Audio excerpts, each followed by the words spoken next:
Have you ever loved something so much that you will be willing to do anything for it? Like if you were to choose between it and your girlfriend, you will immediately choose it without second thoughts? If the end of the world was coming and the only thing that could save it was to destroy your beloved something, you will rather let the world die than put an end to your most precious thing. But later, that something betrayed you, stabbed you in the back 36 times, spit on every wound, gave you a kick to the face, then curb stomped you, and went out with now your ex-girlfriend. Well, I used to have that something, and it was the Yu-Gi-Oh anime, but with the new Yu-Gi-Oh 7s, the things it did to me are a lot worse than what I mentioned earlier. I hope you're ready, because today we embark on the saddest journey so far. Get yourself a nice hot cup of cocoa, get comfortable, and if you have a fluffy and adorable Pooh plushie like I do, bring it along, cause this will get depressing. So without further ado, here is what went wrong with the Yu-Gi-Oh anime. First, if you haven't figured it out, I really like the Yu-Gi-Oh anime. I mean, it's part of my channel icon. The reason I love the Yu-Gi-Oh anime so much is because it was the first anime I have ever watched. Like a true genius said, you never forget your first. When I was just a small boy, one night I stayed up late with the intention to watch the, forbidden late night channel on my family TV. As I was going through the channels, I noticed something much better. An episode of Yu-Gi-Oh, more precisely Yu-Gi-Oh GX. That's when I said my weenie can wait, now it's time for my heart. The episode itself wasn't something to write home about, it was the duel between Zane and the vampire lady. But starting that day I would stay up late watching some hot fire Yu-Gi-Oh episodes. So this is my backstory. Moving on, we have to start from the beginning with the original Yu-Gi-Oh anime. I won't be talking about Yu-Gi-Oh Season 0 because who actually saw that series, and because it doesn't represent what Yu-Gi-Oh stands for, it's more like its own separate thing. So, the first Yu-Gi-Oh anime. It's crazy. If you are also a fan of the actual card game, which I am, 80% of that anime doesn't make sense. And that's why it is one of the most beloved seasons of Yu-Gi-Oh! It doesn't focus on really following the rules, but it's still entertaining, giving us some of the most iconic anime characters of all time, Kaiba, Yugi and his alter ego, Merrick and so on. The story gets kinda iffy at some point, like the Orichalcos arc, but overall it's a great anime. This anime represents the start of something magical, something I'll never forget. The start of my life as a certified weeb. Then we have Yu-Gi-Oh GX, my second favorite Yu-Gi-Oh anime. Like I said in the beginning, this is my first anime, so when I started watching it from start to finish, I was really excited. And for good reasons, like the original Yu-Gi-Oh, this one is also loved by the community. Not as much as the original, but still loved nonetheless. The setting of a dueling school must have been the dream of every 12-year-old kid wanting to be the king of games. It sure was mine.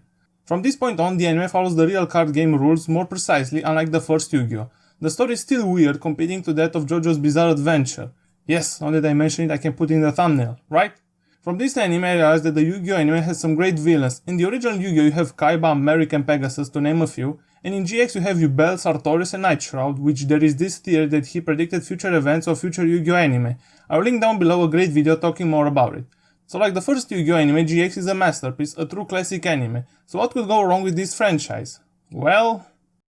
Now comes Yu-Gi-Oh 5Ds. It's not like I don't like it, far from it. Actually it's one of my favorites. But here we can see that they want to spice up the duels, introducing speed duels, or card games on motorcycles. It's an interesting concept and unlike other new rules, this one is actually pretty cool.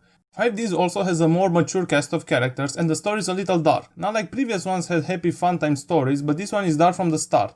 Another thing this anime introduced is a new card type, Synchros, another trend that will persist through this series, introducing new card types with each new anime. Overall, Yu-Gi-Oh 5Ds is pretty good, almost matching the first two in classic status in anime. From here on, I feel like the Yu-Gi-Oh anime became more of a niche thing. If people watch the previous parts, even though they weren't all that in Yu-Gi-Oh as a whole, starting with Zexal, our next Yu-Gi-Oh anime, this series kinda lost classic status. This anime is one of the most polarizing anime I know. In the West, people despise it. I don't hate it, but it's not my favorite, it's kinda meh. But in East, this anime is loved like the One Piece manga. The thing I love most about Zexal is that they introduced my favorite card type, Xyz. Surprisingly, they didn't introduce any new rules for the anime. Another thing I found really enjoyable about this anime is that the protagonist wasn't born to be the next king of games. He, Yuma, is a pretty pathetic duelist at the start. He starts from the bottom and he becomes this god-tier duelist who will make even Yugi shake in his Egyptian undergarments. It's nice to see a story about a duelist who learns how to get better at the game rather than to have a beast of a duelist from the start. Until now, nothing seems wrong with the anime, right? Great overall, no problem in sight. Introducing Yu-Gi-Oh! R5, my favorite Yu-Gi-Oh! Anime. Oh boy, this one is a doozy. Alright, so this one isn't perfect at all, far from it, but the things that make it good for me outsurpasses the bad things. First, the story. If other Yu-Gi-Oh! Anime parts didn't have a linear story going through villains mindlessly, this one actually had an end goal in mind. After a few episodes of world building, we are presented with the goal, reach fusion dimension. Then we have the characters which are some of the best the series has seen, one of them being my favorite anime character of all time, Shun Kurosaki. His character is so interesting, but I'll save its analysis for a future video, so stay tuned. Also, the time when this anime was airing, it was said this will be the last Yu-Gi-Oh anime. So to treat us the viewers, they brought older characters from previous Yu-Gi-Oh anime to this one. And to show they actually care for us, they didn't bring your Crawler or Sergeant Slaughter. They actually brought loved characters like Crow, Kaito, Alexis, and others. The new card type introduced this time was Pendulums. I kinda like and not like this one. What I like about it is that it's something so different than the previous ones introduced, a combination of a monster and a spell card. But this added 2 new zones to the game board, making it a bit cluttered. Also, another thing they introduced was the rule that you can interfere in other people's duels, but you enter with half life points. This was such a cool rule because it spiced things up, not knowing when and who will come to steal the spotlight. Thanks to these rules, we have one of my favorite duels in Yu-Gi-Oh! The Zark Battle Royal. Some people hate it, but I absolutely loved it. Again, everything seems great, that is until later in anime when some real life stuff happened. If you didn't know, the anime doesn't actually follow the manga. The anime ends before the manga does, so the story is made on the spot. So it's kinda hard to animate something without material, right? Well, that's exactly what happened. The animators would not get the script on time, leaving them hanging like a pair of wet balls. This was the first sign of trouble inside the company. The episodes had to be rushed, with the animators and story writers so disjointed, they created some of the worst anime episodes of all time, not just Yu-Gi-Oh! But anime as an industry. And from here it was downhill.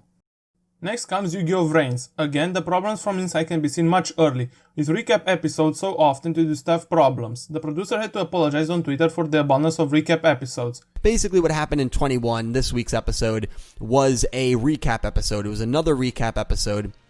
And yes, it's another recap episode already because we already had one in episode 13. So within 8 episodes, we had 2 recaps, which is definitely a record for Yu-Gi-Oh! And you're probably hard-pressed, honestly, to find any anime that, I'm sure it's happened before, that literally within 10 episodes even, you had 2 full recapping episodes. I'm sure some people will let me know some animes that have done that before, but with Yu-Gi-Oh! It's never happened.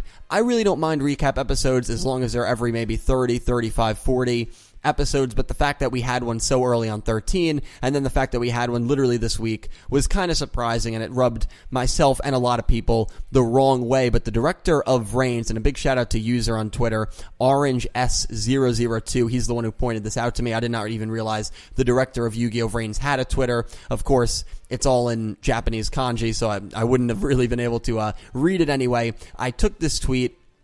Anyway, Orange was the one who pointed it out to me. I took this tweet, I put it on the DMC's Neo-Arc Cradles Discord, and a user named Saliva, I'm probably butchering the name, I apologize if I do, I apologize if he or she is watching this video, was able, but a big thank you to them, big shout out to them, was able to translate it. And so the tweet basically reads, I apologize to everyone who thought there'd be story progression based on last week's episode. The story will continue for quite a while from next week onwards. I hope you will continue to enjoy Yu-Gi-Oh! Vrains. So just a bit of a timeline. This tweet was made in Japan Thursday morning. So Yu-Gi-Oh! Vrains airs over there Wednesday evenings, and then I guess he slept. The story was interesting at parts, but you can tell they changed the writer at least once. Everything was disconnected. At first, one character will get an interesting backstory, great development, and later he will get killed without any explanation on why or anything. In all honesty, this was a mess. Another kind of mess like your clothes make on the chair that you are kind of proud. This was a hot garbage mess. Even though all this happened, the anime was still somehow enjoyable. They introduced Link Monster, which were like a soft reset to the game rules, and they brought back Speed Duels, but they weren't like the ones in 5Ds. The rules were exactly the same like the game Yu-Gi-Oh! Duel Links. I don't get it why they didn't name them something different, but alas. I don't know how they did, but the anime didn't bore me to tears and still delivered in the villain category. Surely things couldn't get worse, right? Right? Sadly, they did. The anime had to be cut short to make room for another anime that was going to air at the same time instead of Yu-Gi-Oh! Vrains. I don't know if it was mentioned, but I can guarantee that wasn't the only reason the anime was shorter than previous Yu-Gi-Oh! Seasons. Starting from the end of Arc 5, signs of cracks could have been seen. After this announcement, we didn't know if we would get another Yu-Gi-Oh! Anime. Which made me sad, but I feel if the anime was going to keep having problems, I would be happier if they ended the anime now rather than releasing more deplorable episodes. Until later it was announced that Studio Gallop, who had done all of the Yu-Gi-Oh! Anime, won't be producing the show anymore. The job will go to Studio Bridge. When I found about this, I was kinda happy. Seeing in what a mess Gallop was in, I figured a new studio might be good for the series. Oh, how wrong I was. Now we have Yu-Gi-Oh! 7s. I'm gonna try to stay calm and collected, but this shit fucking sucks.